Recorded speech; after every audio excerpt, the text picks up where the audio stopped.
Apocalipse, capítulo de número 2, verso 18 ao 29.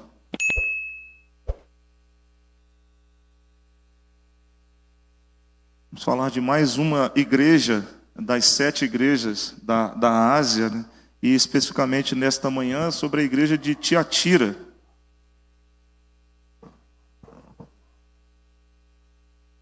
Estava dizendo para os irmãos no último domingo, eu acho que isso é importante a gente possa estar pensando, né, sobre a realidade do livro de Apocalipse. Ele traz algumas características bem particulares do livro. Traz algumas características bastante particulares. Dentre elas, a simbologia do livro. O livro tem um contexto simbólico extremamente grande. Para alguns intérpretes da Bíblia, né, ele seria algo difícil de se traduzir. Para outros, né, fazem conjecturas, ou seja, falsas interpretações, entendimentos totalmente diferentes do que de verdade o texto bíblico nos apresenta. O importante para nós, né, que estudamos a Bíblia é, de certa forma, conhecermos a Bíblia como de verdade ela é. O que ela está dizendo para nós. O que a Bíblia traz consigo. E é muito simples eu fazer a leitura da Bíblia, do meu tempo contemporâneo para a Bíblia. Levar aqui algumas ideias e pensamentos que eu tenho nos dias em que eu vivo, deixando de considerar que a Bíblia ela tem um contexto histórico, ela tem um tempo em que ela foi escrito, e mensagens e palavras que foram colocadas na Bíblia como um todo carregam a estrutura do seu tempo e do seu momento ali. Então nós não podemos desconsiderar o contexto histórico, a situação em que a Bíblia está, quando ela foi escrita, para que nós possamos entender nos nossos dias e trazer para nós, no nosso tempo contemporâneo, o que de verdade Deus quer nos falar, de acordo com a palavra do Senhor. A gente já viu no domingo passado que João foi quem escreveu exatamente o livro de Apocalipse no momento em que ele estava exilado, ele estava preso, ele era um prisioneiro numa ilha denominada Ilha de Patmos. Então ele foi ali onde muitos cristãos foram ali exilados, né, ou exilados ou condenados à prisão. Muitos morreram no seu exílio, muitos morreram exatamente na sua prisão. Existem várias e várias histórias, né, de que tentaram matar João por alguns momentos e não o conseguiram, tentaram fazer com que João fosse calado e realmente não conseguiram, e ele decide, inspirado pelo Espírito Santo, numa relação com o Senhor Jesus Cristo, mesmo preso, escrever às igrejas da região da Ásia, para os seus irmãos em Cristo, para que eles pudessem serem consolados em meio à perseguição que sofriam, que não deveriam se mirar naquilo que o inimigo estava construindo contra o povo de Deus. Porque muitas pessoas, muitos crentes ao longo da história, deixaram-se perder o foco ou o direcionamento da visão no autor e consumador da fé, em virtude da pressão que sofreram. Muitos deixaram de professar Jesus Cristo e começaram a professar outras coisas. Isso é um fato histórico. E isso, na verdade, os fatos históricos eles se repetem ao longo da história, né? Vai existir momentos, se é que já não está existindo, de cristãos deixarem de seguir a Cristo com medo de perderem suas liberdades, perderem aquilo que de verdade tem. Vai chegar um momento em que muitos dos cristãos serão oprimidos pelo poder, pelo governo e pela sociedade como um todo, para que abandonem a sua fé, neguem a sua fé. E isso já não é de agora que isso acontece. Isso é essa repetição de fatos ao longo da história. Então não foi diferente naquela época. O movimento cristão que nascia, né, gerava pânico e medo no poder político que existia na época. Medo de perder a sua posição, de perder o domínio, tanto no poder político quanto no poder religioso. Isso foi desde quando Jesus Cristo, então, se apresentou como aquele que destruiria, né, o templo em 3 dias o reconstruiria, que seria como aquele que seria o rei dos judeus, que seria o filho de Deus. Então isso foi gerando ali um impacto extremamente grande. Disse semana passada também que o profeta, ele traz uma mensagem que é revolucionária, né? Uma mensagem que é revolucionária. Por quê? Ela vai causar uma revolução no contexto de pensamento que existe no senso comum. Então hoje o senso comum da sociedade está anunciando que o padrão família, pai, mãe e filhos, não é mais normal, né? E tem muita gente que está se deixando levar por isso. Uma série de letras agora para definirem várias e várias questões que nós não sabemos nem falar. Então, assim, olha o senso comum da sociedade que está invadindo a cabeça das pessoas, é que família deve ser combatida. A gente está combatendo família. Então, família, contexto cultural, homem, mulher e filho, deve ser combatido. Os costumes bíblicos, né? A honestidade, a integridade e vários valores já estão sendo anunciados como demodê, já passaram, já não cabem mais. Então, esse é o senso comum. E o profeta, quando ele traz a mensagem, ele vai causar uma revolução no senso comum. Não, isso aí está errado. O que é certo, ainda que todo mundo esteja fazendo o contrário, mas o que é certo é certo. A Bíblia diz isso, a biologia diz isso. Então nós temos que ser aqueles os quais apresentemos uma mensagem de revolução, e Jesus Cristo foi esse. Isso foi mexendo com aquelas pessoas, né? Poder estar com medo, todo mundo com medo, e começaram, então, vamos matar, né? Vamos matar e vamos prender essas pessoas, porque nós vamos calar essas pessoas, nós vamos tirar delas todos os seus direitos, e aí a sociedade, então, não vai mais seguir esse pequeno grupo de pessoas. Era basicamente o que se pensava, né? Só que o efeito, a vontade de Deus, né? ela não está limitada, né, à vontade do homem. O poder de Deus não está limitado, né, a uma imagem ou uma foto. O poder de Deus não está limitado. O poder de Deus, ele é sem limites, né? A força de Deus, a ação de Deus, os projetos de Deus se realizam, mesmo que o homem tente não realizá-los. Mas Deus não depende disso. E a resposta dessas questões que nós vemos da época de João, nós estamos vendo hoje, né? O Evangelho nos alcançou, a Bíblia chegou até nós, e a gente continua levando isso até o dia que o Senhor assim determinar. João, então, vai dizer para a igreja, olha, a perseguição é grande, a dor é grande, eu estou sofrendo também, mas olha, eu louvo ao meu Senhor porque eu estou sofrendo por amor a Cristo. A vida que eu tenho não é minha, ela é do Senhor, então eu quero que vocês entendam isso, vocês que ficaram aí. Vocês precisam cumprir a palavra de Deus em todo o tempo. Mesmo que lhe apertem, mesmo que lhes pressionem, mesmo que lhes forcem a abandonar a tua fé, não façam isso. Não neguem a tua fé. Sejam a igreja que o Senhor há de honrar, dizendo o seguinte, eis ali a minha noiva, ao qual eu tenho prazer, eu fico feliz, eu sou alegre em ter aqueles os quais são fiéis. Percebe? Essa era a condição da mensagem de João às igrejas da Ásia.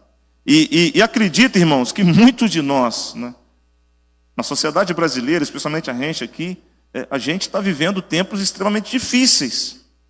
Quer seja no âmbito financeiro, quer seja no âmbito social, no âmbito familiar, desigualdades aumentando, a irresponsabilidade, falta de respeito e muitas outras coisas, que são sinais de que a tendência é que piore ainda mais as coisas. Ao ponto de chegar um dia, né, de formarem na mente dos nossos filhos que enfrentarão aí o ensino médio, a faculdade, o ensino superior, ideias de que os valores os quais nós estamos nutrindo como sendo os melhores, perfeitos valores, né, na verdade, os melhores para uma sociedade melhor, não prestam. Essa é a ideia. E aí, quando os seus filhos vierem para dentro de casa debater com os irmãos sobre esses valores, peraí, mas não é bem assim, né? Eu não sei o que e tal, a gente precisa estar preparado. E muito mais do que isso, é quando não só os nossos filhos, mas quando o poder vier questionar aquilo que estamos falando, como sendo proibido de se falar. Qual será a nossa resposta, a nossa reação? Eu acho que isso que a gente precisa pensar, que é basicamente o contexto histórico para que Apocalipse surgisse, né? Que, como disse, a história é uma repetição de fatos, né, ao longo do tempo. Então nós estamos vivendo o que de verdade já se viveu e não deixou-se de se viver. E o pior disso tudo, irmãos, que eu acho que é o que me chama a atenção mesmo, ao longo, estudando Apocalipse, é o que me chama a atenção, o pior disso tudo é que muitas igrejas estão brincando mesmo de ser igreja, sabe? Brincando de ser cristão, sabe? Muitas igrejas estão brincando disso. Pastor, mas o que o senhor quer dizer com isso? Falo que muita gente não está acreditando que isso é real. O inimigo, ele não brinca de ser inimigo, não brinca de matar, roubar, destruir, ele não brinca. Mas nós, os crentes, brincamos, porque nós nos acomodamos. Falei há pouco aqui sobre relacionamentos, né, sobre ser vínculo com as pessoas, abraçar as pessoas, lembrar das pessoas, dizer para as pessoas. A gente deixa de fazer isso com muita facilidade, mano. Satanás não. E Satanás ele está sempre buscando atingir, principalmente os crentes, em pontos nevrálgicos desse crente, né? Que causam a ele dor mesmo, sofrimento mesmo, medo mesmo. E os crentes estão deixando de se fortalecer, né, com a presença de Deus e, sobretudo, de confiar que Deus é o sustento para as nossas vidas até o último dia da nossa vida. João deixa isso muito claro, né, ao escrever as suas cartas às igrejas e depois a continuidade do livro de Apocalipse. Vamos ler a carta de João a Tiatira, para a gente ter mais ou menos uma noção. E ao anjo da igreja de Tiatira, escreve: isto diz o Filho de Deus, que tem os seus olhos como chama de fogo, e os seus pés semelhantes ao latão reluzente. Eu conheço as tuas obras e a tua caridade, o teu amor, o teu serviço, a tua fé e a tua paciência, e que as tuas últimas obras são mais do que as primeiras. Mas tenho contra ti que tolera Jezabel, mulher que se diz profetiza, ensinar e enganar os meus servos para que se prostituam e comam dos sacrifícios da idolatria. Dei-lhe tempo para que se arrependesse da sua prostituição, e não se arrependeu. Eis que a porei em uma cama, e os que adulteram com ela virá a grande tribulação, se não se arrependerem das suas obras. E ferirei de morte a seus filhos, e todas as igrejas saberão que eu sou aquele que sonda os rins e os corações, e darei a cada um de vós segundo as vossas obras. Mas eu vos digo a vós e aos restantes que estão em Tiatira, a todos quantos não têm esta doutrina, e não a conheceram, como dizem as profundezas de Satanás, que outra carga vos não porei, mas o que tendes, retende-o até que eu venha. E ao que vencer e guardar até o fim as minhas obras, eu lhe darei poder sobre as nações. E com vara de ferro as regerá, e serão quebradas como os vasos do oleiro, como também recebi de meu Pai, e dar-lhe-ei a estrela da manhã. Quem tem ouvidos, ouça o que o Espírito diz às igrejas. Louvado e exaltado seja o nome do Senhor Jesus Cristo pela leitura da sua palavra aos nossos corações. Irmãos, todas as palavras, né, que João escreveu às igrejas, ou pelo menos colocou diante das 7 igrejas, a identificação de quem estava falando era exatamente do próprio Jesus Cristo. Isso é um fato. Então João se torna ali um transmissor da palavra do próprio Senhor Jesus Cristo, o dono da igreja, o Senhor da igreja. E o interessante pensar que nas cartas, né, que ele escreveu, nós vemos aqui vários símbolos para que fossem identificados Jesus Cristo como o Senhor da igreja. Nós temos vários símbolos, inclusive a Tiatira, né, destacando aí pelo menos os olhos como que chama de fogo e os pés semelhantes ao latão reluzente. Para nós, talvez, que desconhecemos ou estamos distantes desse contexto, não teríamos a ideia de entendermos o que de verdade estava acontecendo. Mas, para a igreja que recebia a mensagem, era um fato muito cotidiano e muito conhecido. Eu quero destacar pelo menos algumas coisas para que os irmãos possam perceber que quem está falando é o próprio Jesus Cristo. O anjo da igreja escreve e diz isso: o Filho de Deus que tem os seus olhos como chama de fogo, no versículo de número 18. Esse olhar de chama de fogo significa para a igreja o seguinte: o olhar que é penetrante, que ele vai no profundo, no interior da consciência do homem. E esse olhar, por incrível que pareça, Pedro sentiu ele, quando, se a gente for lá em Lucas capítulo 22, versículo 61, quando Pedro de verdade negou Jesus Cristo. E aí diz o texto que Jesus olha para ele. O olhar como fogo, ou como chamas de fogo, significa exatamente o olhar que entra queimando o coração e a vida daquele que observa esse olhar. E o fogo tem uma característica interessante também na palavra de Deus, que é o fogo significa purificação, é a queima de tudo aquilo que é ruim. Então ele fala: olha, igreja, quem está escrevendo, escreve aí para quem está ouvindo. Quem está falando é o Filho de Deus, aquele que está olhando vocês como os olhos de que tem uma chama. Ou seja, a igreja está sendo penetrada pelo olhar purificador de Jesus Cristo, que vai além de qualquer outro olhar. O olhar de chama, ele entra dentro de você para dizer que existem pontos da vida que precisam ser queimados, purificados. Então o Senhor Jesus Cristo, o Pai, o chefe, o dono da igreja, Ele conhece a sua igreja, Ele conhece a sua noiva, Ele sabe ir em cada ponto da sua igreja, em cada lugar, em cada pensamento, em cada atitude, porque o seu olhar é penetrante, percebe? Essa é a questão. João fala: Tiatira, aquele que está olhando a nós, com o olho que queima, todo o nosso pecado, toda a nossa desobediência, toda a nossa falta de compromisso, toda a nossa falta de responsabilidade, é Ele que está falando com a gente. Citei João no capítulo 22, e uma das coisas que a gente vê naquele texto lá em que Pedro, né, quando nega Jesus Cristo, se afasta, e Jesus Cristo olha para ele, né, ele nega 3 vezes, ele se lembra que Jesus Cristo já havia avisado ele vai chorar amargamente, né? Irmãos, é o sentimento de que alguém que foi confrontado com a presença poderosa de Jesus Cristo entende o seguinte: olha, você pecou, mas eu te amo. E eu estou te olhando para te dizer exatamente isso, que você pode experimentar do meu amor se arrependendo. É basicamente isso. O apóstolo Paulo, quando estava indo a caminho de Damasco, ele encontra com Jesus Cristo, e tamanho é esse encontro que Paulo cega.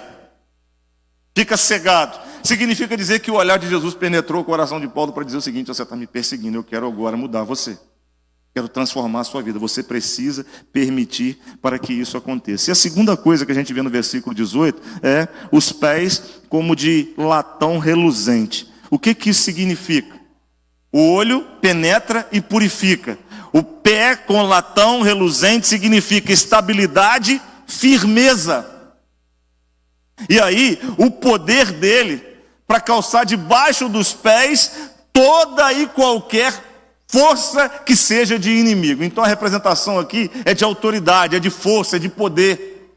Os meus olhos são aqueles que queimam o mal, que te visitam no íntimo do seu ser, nos locais onde você não permite que ninguém chegue. E ao mesmo tempo, os meus pés são de estabilidade, em mim não há instabilidade, em mim não há falta de poder, e a força é tão intensa que debaixo dos meus pés está o inimigo. Essa é a questão.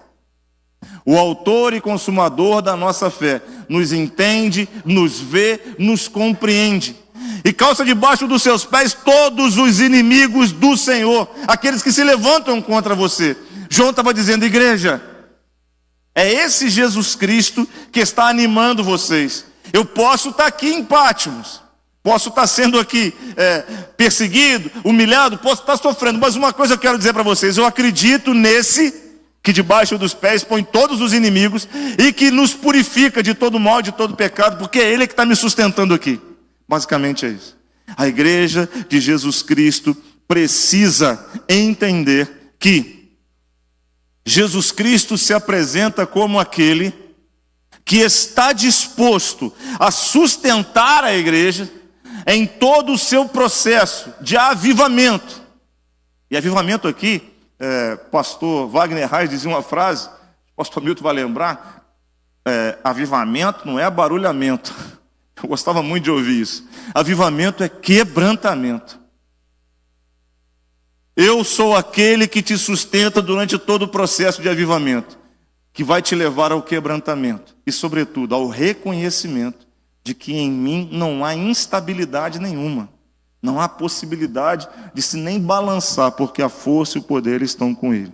Uma das coisas que eu percebo também nessa igreja, que Jesus Cristo vai destacar, depois de se apresentar, é o versículo de número 19, quando ele diz o seguinte: a igreja era uma igreja ativa, uma igreja trabalhadora, uma igreja que se esmerava em pregar o evangelho, anunciar o evangelho, estar ali disposta. E até o apóstolo, ou melhor, João, ele vai dizer o seguinte: olha, continua fazendo isso. E Jesus vai dizer o seguinte, que conhecendo as obras, está vendo que as obras que eles estão fazendo agora são maiores do que quando eles começaram a fazer algum tempo atrás.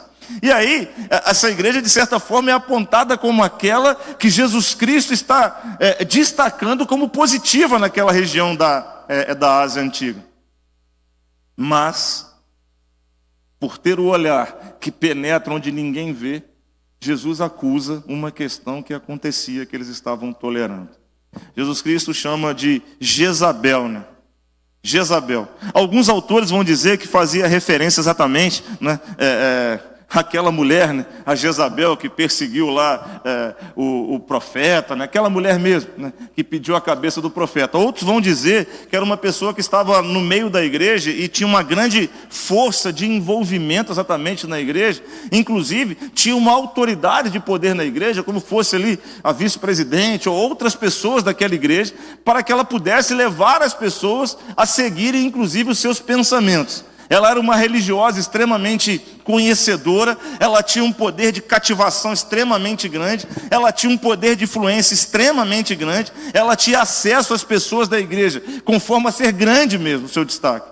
E aí o Senhor vai dizer que aquela mulher estaria levando aquelas pessoas a se distanciarem do relacionamento perpétuo e fiel e honesto com o Senhor da igreja. Uma das coisas que a gente pode pensar, e eu estava exatamente analisando isso ao longo da semana, tolerar Jezabel, essa influência, né, dessa pessoa, talvez seja exatamente pela incredulidade, né, no caso da mulher, ou sobretudo alguém que tinha conhecimento religioso, mas queria trazer para si a autoridade, o poder e a atenção da igreja, desviando os olhares daquele que de verdade era o Senhor da igreja. Eu fiquei me vendo e analisando nesses dias, e até Jesus Cristo chama de prostituição. A palavra prostituição, nesse contexto, ela tem uma característica não só de relações sexuais fora do casamento, de traição, mas nesse sentido exatamente da traição do amor e do relacionamento com Deus, da pureza com Deus, né? Da intensidade do relacionamento de pureza com o Senhor, da igreja com o Senhor. E essa palavra prostituição, ela é muito pesada em relacionado à igreja, porque a igreja que se prostitui é aquela igreja que não quer mais estar debaixo do amor puro do seu Senhor. É uma igreja que deseja um amor impuro, essa é a questão. Então perceba o peso dessa palavra relacionada à igreja. E uma das coisas que a gente pode também analisar nesse aspecto, e aí o que provavelmente também estava acontecendo, é que essa pessoa, ela tinha um poder de influência de levar as pessoas a olharem outras doutrinas, outras palavras e outros líderes, como que se necessitavam de algo mais para serem felizes e abençoados na igreja local. Isso acontece muito nos dias de hoje. Pessoas que não têm nada a ver com o relacionamento dos irmãos e das irmãs tentam botar na cabeça que precisam realizar esse ou aquele processo para viver melhor na presença de Deus e serem melhores crentes nesta igreja. Cuidado com isso, meus irmãos. Prostituição. Prostituição porque buscam outras doutrinas e outras identidades e outras ideologias diferentes daquelas as quais são ensinadas na sua igreja. Era basicamente o que estava acontecendo. E sabe o que me pensa e me pega a preocupar é que o Senhor Jesus Cristo diz que estavam prostituindo por conta de Jezabel, alguém que tinha influência, autoridade e carisma para chamar as pessoas daquela igreja a seguirem um outro caminho, em uma outra direção, mas que não deixassem a igreja. E sabe o que isso significa? A partir do momento que eu sou convidado para ir para um novo caminho, para uma nova direção, para ter um novo conhecimento e não deixo a minha igreja, tudo aquilo que eu estou recebendo eu vou trazer para onde? Para a minha igreja. E o pior, se o que eu estou recebendo não é aquilo que o Senhor tem me ensinado, mas sim o desejo de alguém, eu estou me prostituindo com o meu Senhor na minha igreja. Isso é uma verdade. Isso me chamou a atenção porque sei que nas igrejas, né, está cheio de movimentos e pessoas, né, que não se satisfazem com aquilo que têm e desejam buscar em outros, em vários outros profetas e várias outras ideologias para se alimentar. Isso é prostituição. E era o que o Senhor estava condenando naquela igreja. Vocês podem ser muito bons, vocês pregam, vocês cantam, vocês adoram, vocês têm embaixador.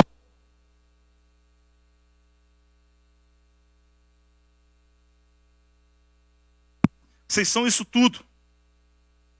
Mas o maior problema que está na igreja é que vocês estão se prostituindo. Estão achando, vocês estão fazendo bem. Cuidado. É isso que o Senhor está alertando para aquela igreja em Tiatira. Isso me chamou muita atenção. E como tem hoje movimentos diversos. Pessoas que às vezes deixam a sua congregação para buscar poder em outros. E aí aquela historinha, né, os campos verdejantes, né, o pasto do outro é sempre mais verde que o meu. Né? Meu pastor, poxa, até gente boa, mas eu preciso algo mais, que não estou conseguindo. Outro dia eu ouvi uma irmã dizendo para mim, de uma outra igreja, pastor, sabe como é que é, né? Às vezes a igreja tradicional, ela é tão assim, tão tradicional, mas eu acho que eu preciso de algo mais, sabe? Uma experiência com Deus. Eu falei, minha filha, porque você não teve uma experiência com Deus real ainda. Você não encontrou Jesus Cristo como Salvador e Senhor da sua vida. Você já sabe que Ele é Salvador, mas Senhor você ainda não fez. Porque a partir do momento que você se submete ao senhorio de Jesus Cristo, né, você vai fazer de tudo para que a pureza de Deus na sua vida seja de um relacionamento grandioso e glorioso, que o Senhor tem orgulho de dizer, ali vai o meu servo, a quem eu tenho prazer, né, em indicar. Onde passa sem falar palavra alguma. As pessoas vão dizer, ali vai um justo, um santo homem de Deus, uma santa mulher do Senhor.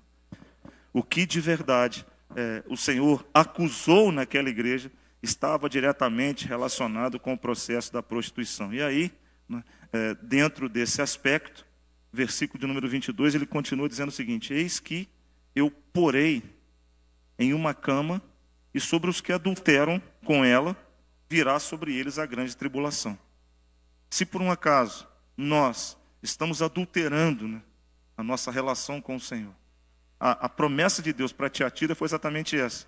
Expor quem adultera e todos aqueles que se adulteram junto. Se não se arrependerem das suas obras. O interessante é que o Senhor Jesus Cristo, ele tem um amor extremamente incondicional e grande pela sua igreja, né, pela sua noiva e pelas pessoas que nela estão. E mesmo percebendo, né, a infidelidade, como lá em Oséias, né, mesmo percebendo a infidelidade, Deus diz o seguinte, olha, eu quero ter uma relação pura contigo. Eu estou te falando. Se por um acaso você não se arrepender, o destino é esse. Mas eu quero que você se arrependa.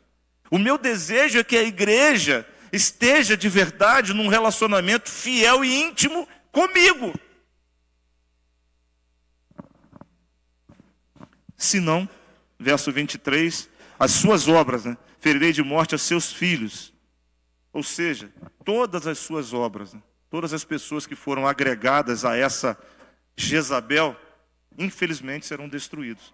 E aí uma das coisas mais difíceis de se entender na Bíblia é exatamente sobre a justiça de Deus. Das coisas mais difíceis, o juízo de Deus.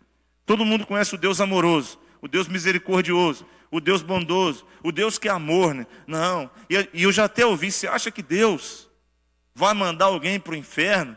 Ele é tão bondoso, ele é tão amoroso, ele é tão justo, exatamente por ser justo é que ele vai fazer isso. Justo com aqueles que manteram fidelidade e amor a ele. Ainda que o seu coração, lá no texto do Velho Testamento vai dizer, Deus não tem prazer na morte do ímpio. Ou seja, o seu coração fica doloroso, triste quando o ímpio é enviado para o inferno. Mas não é por culpa de Deus, é pela escolha do ímpio. Não é porque Deus é mau, não, é porque Deus é justo. Ele oferece a condição de mudar o caminho, de sair da prostituição e entrar na fidelidade. Ele oferece essa oportunidade, mas a escolha não é de Deus. Então Deus é justo. Diferentemente, no Salmo ele vai dizer, Deus tem prazer, Deus se alegra com a morte dos seus. Verso 25. Célebre, o cerne desta palavra à igreja em Tiatira. Mas o que você tem recebido do Senhor, o que você tem adquirido, o envolvimento que você tem tido com Deus, retém até que o Senhor volte, até que Ele venha buscar a sua igreja. É o que está nas tuas mãos, é o que lhe foi entregue, você precisa pôr em prática no seu viver e reter isso. E aí, ao que vencer e guardar até o fim as minhas obras, eu lhe darei poder sobre as nações. O apóstolo Paulo vai citar algo muito semelhante a essa questão do poder sobre as nações, né? É exatamente sobre o julgamento dos crentes sobre os incrédulos. 1 Coríntios capítulo 6, verso 2 e 3. Se alguém puder abrir, por favor, e fazer a leitura desse texto.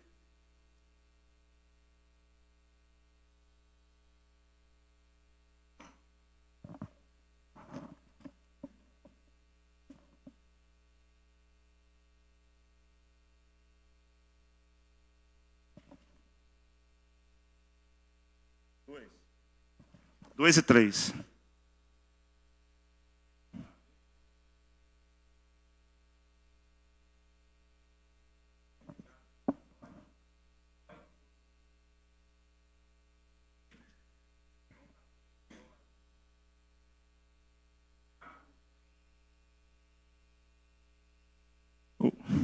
ou seja, os santos participarão do juízo daqueles que não foram santificados, ou dos que se deixaram levar pelas ações daquela qual tenta prejudicar o relacionamento de fidelidade e intimidade com o Senhor. Ame a sua igreja. Ame o Deus que está na sua igreja, a sua igreja. Seja responsável pelo crescimento da tua igreja. Seja responsável pelo desenvolvimento da pregação da palavra no lugar onde você está. Ame as pessoas que convivem com você. Sinta a falta daqueles que você não tem notado presentes aqui. Às vezes, nós nos esmeramos para levar essas pessoas que não estão presentes aqui para outros lugares. Porque talvez lá vão... Não. Lute por aquilo, lute pelo lugar onde Deus colocou. Retende o que você tem, até que o Senhor volte. Essa é a proposta. E a segunda coisa que eu vejo exatamente como promessa do Senhor, né, que o Senhor Jesus Cristo entregou, né, nas mãos dos seus servos, conferir inclusive o direito e a responsabilidade de estarem não só julgando, mas regendo, inclusive vendo o processo de condenação daqueles que perderão. Verso 27, com vara de ferro as regerá. É o Senhor, né, promovendo a sua justiça para aqueles que são fiéis e fiéis até a morte. Dar-lhe-ei a estrela da manhã. A palavra estrela da manhã também, no livro de Apocalipse, tem algo muito característico, né, que é o fato do próprio Jesus Cristo, né, na sua ressurreição. Né, no ato lá da ressurreição dos santos para estar com Jesus Cristo. Esses só terão direito de participar aqueles que permanecerem fiéis ao Senhor e à sua boa palavra. Por fim, quem tem ouvidos ouça o que o Espírito diz à igreja. Espero que cada um de nós possamos estar com os nossos ouvidos atentos, sabendo que nossa missão é pregar o Evangelho onde Deus nos colocou. Os nossos interesses pessoais e particulares, eles são secundários, relacionados ao interesse do Senhor. Se por um acaso não estou feliz ou satisfeito onde eu estou, peça a Deus que te leve então para um lugar que você possa ficar feliz e satisfeito. A igreja precisa ter essa concepção. Porque na verdade, irmãos, na verdade, eu quero dizer para os irmãos uma coisa. Deus ama a obra que tem sido realizada na igreja dele. Ele está preocupado com as desobras, ou a destruição das obras que alguns têm feito na sua igreja, mantendo-se prostituindo contra a fidelidade e a honestidade com o Senhor, em busca de deleites pessoais e particulares, ou atendendo a chamados que não são aqueles que vão ajudar no crescimento do Evangelho. Pelo contrário, vão criar dissensões e divisões. É essa a proposta do inimigo. Por mais característico que seja parecer ser do Senhor, pense nisso. Que Deus nos abençoe para que juntos possamos exatamente exercer o privilégio de sermos fiéis a Deus até a morte, para que possamos receber a coroa que Ele nos prometeu. Aquele irmão ou irmã que sentir o desejo de estar orando ao Senhor nesta hora, estaremos assim então encerrando o culto. Agradeço a Deus, né, pela vida dos irmãos e pela presença dos irmãos neste lugar, e que a graça do Senhor nos leve em paz, nos dando um dia ricamente abençoado.